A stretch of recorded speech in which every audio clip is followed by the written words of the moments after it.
Olivier Faure, en direct de l'Élysée.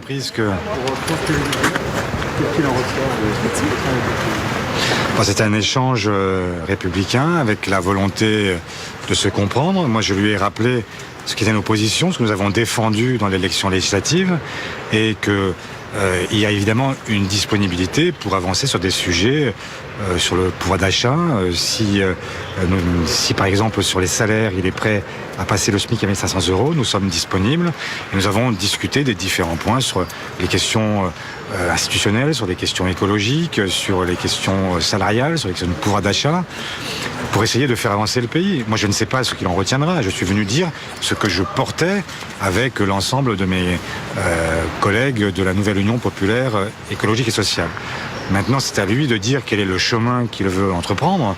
Est-ce qu'il entend ce que les Français lui ont dit? On a beaucoup parlé de la façon dont on percevait la société française et ce qui affleurait, sa colère, son exaspération, ce sentiment de ne plus être entendu par le monde politique. Et donc, c'est à lui maintenant de faire des propositions et on verra ce qu'il retient de ce que les uns et les autres ont pu lui dire et de quel côté il fait pencher la balance. Ça, je ne peux pas... Il m'a beaucoup interrogé, il m'a beaucoup demandé ce qu'était notre position, quels étaient les sujets sur lesquels on souhaitait avancer. Et donc, je n'ai rien dit de très original par rapport à ce que j'ai défendu dans la campagne électorale.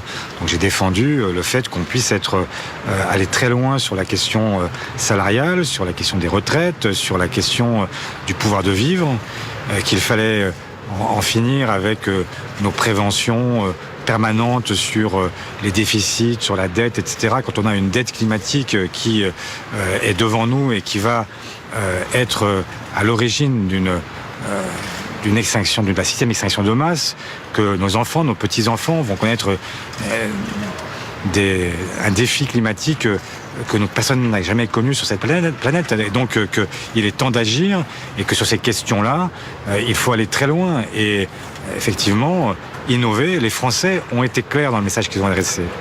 Ils ont à la fois élu un président et ils n'ont pas voulu lui donner de majorité absolue.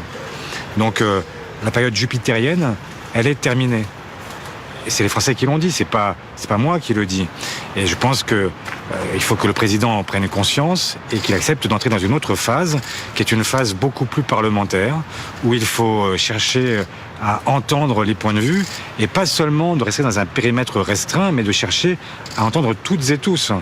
Et je passe au passage, je lui ai rappelé que nous n'étions pas l'extrême gauche, et que même la France insoumise n'est pas l'extrême gauche, et qu'il n'y a pas de point de comparaison possible entre l'histoire et ce que porte l'extrême droite et ce que porte la gauche, y compris la gauche radicale.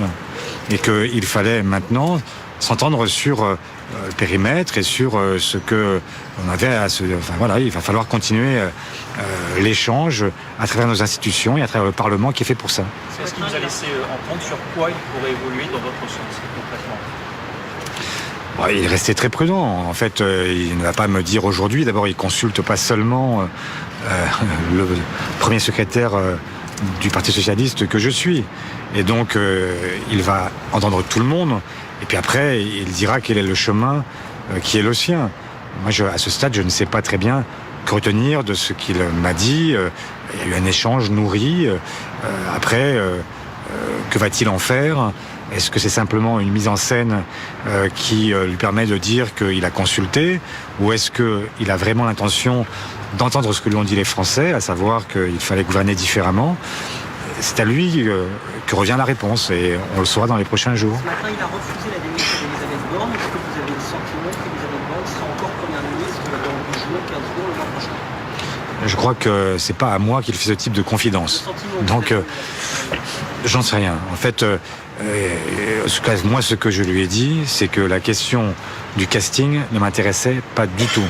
Je ne suis pas le DRH de la Macronie et au fond, ça m'est complètement indifférent de savoir qui est à Matignon.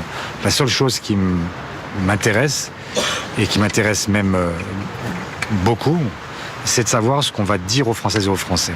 Est-ce qu'on va les entendre alors même qu'ils nous ont dit qu'ils étaient dans une forme de souffrance sociale, qu'ils ne pouvaient plus aligner leur fin de mois. On va bientôt être dans une période de vacances.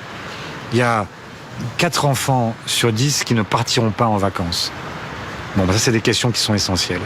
Si on sait y répondre, alors les Français comprendront que nous avons été utiles. Si nous sommes dans une forme de jeu perpétuel qui a lassé tout le monde depuis longtemps, alors nous serons un jour tous balayés. Olivier Faure, vous nous dites quasiment la même chose en sortant qu'en entrant durant. Mais oui. Décidé de passer quoi ?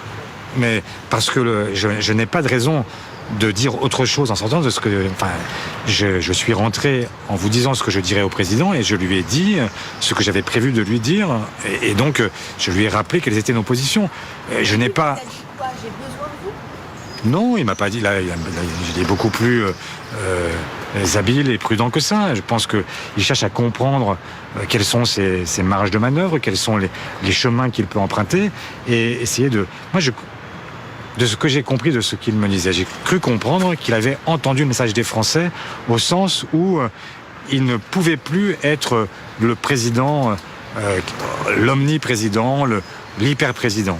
Et qu'il prenait acte de ce message. Et qu'il avait donc une autre façon de gouverner à inventer. Mais après, quelle sera sa façon d'y répondre complètement ?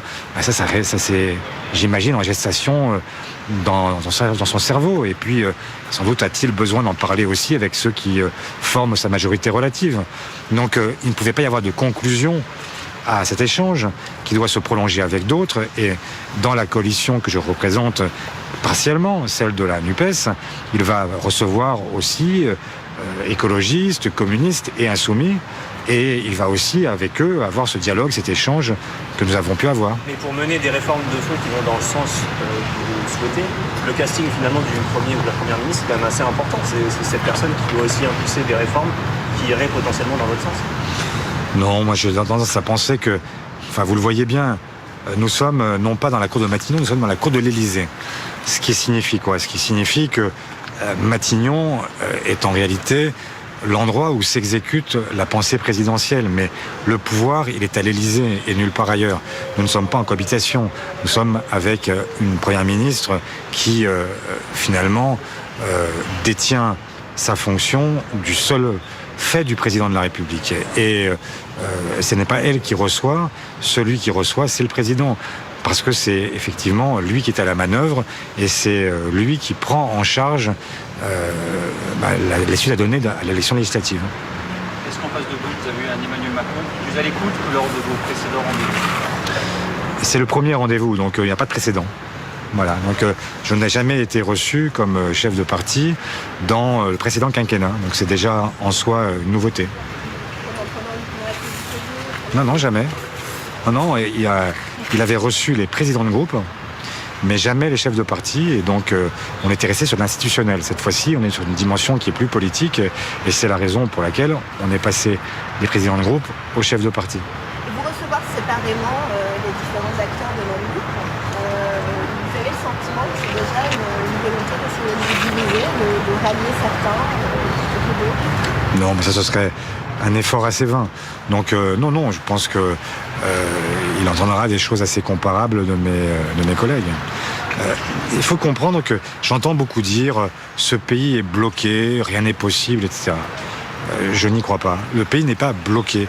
Le pays attend des réformes qui soient des réformes de structure, et puis il attend des réformes qui permettent de vivre mieux et de vivre dignement. La revendication des gens n'est pas de devenir tous milliardaires, elle est de pouvoir vivre de leur travail dignement. Ce que j'ai dit au président, par exemple, je lui ai dit, j'entends que sur le pouvoir d'achat, vous voulez à nouveau adresser des chèques aux Français.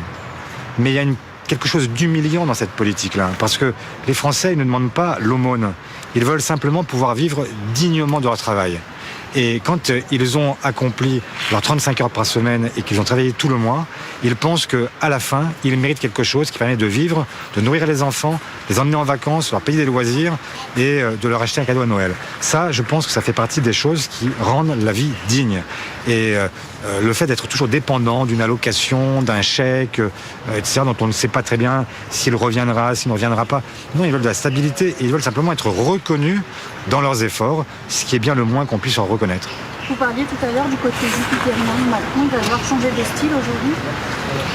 Mais j'en sais rien. En fait, on peut tous l'espérer. En fait, Emmanuel Macron a eu un premier quinquennat où il a concentré de manière extraordinaire tous les pouvoirs dans ses seules mains. J'espère qu'il a compris que cette période-là était totalement achevée et que ce n'était plus possible et que les Français lui ont signifié assez nettement. Et comme je pense qu'il est un observateur attentif de ce que disent les Français, ça ne peut pas lui avoir complètement échappé. Et vous avez aussi conscience qu'il n'appliquera pas le programme de l'année, donc il faudra des budgets. Mais nous verrons en fait ce qu'il propose. Moi, je ne veux pas me prononcer par... D'accord, je crois qu'il faut que je... Ben voilà, je suis... Il y a quelqu'un qui doit suivre, j'imagine, donc vous aurez le prochain... voilà, mais... Ah bon, d'accord, mais il me fait signe qu'il faut que je décolle. Donc, je ne sais pas. En fait, je ne sais pas ce qu'il va proposer. Je ne suis pas son porte-parole. Et je sais juste vous dire une chose, c'est qu'à un moment, eh bien, il faudra que ce pays avance et qu'il avance sur des bases qui soient... les plus sociales possibles, les plus écologiques possibles, les plus démocratiques possibles. Quand vous reprenez tous les sondages qui ont sondé les propositions que faisait la NUPES, nous avons une écrasante majorité pour les approuver. Donc maintenant, il y a un chemin. Voilà. Merci beaucoup.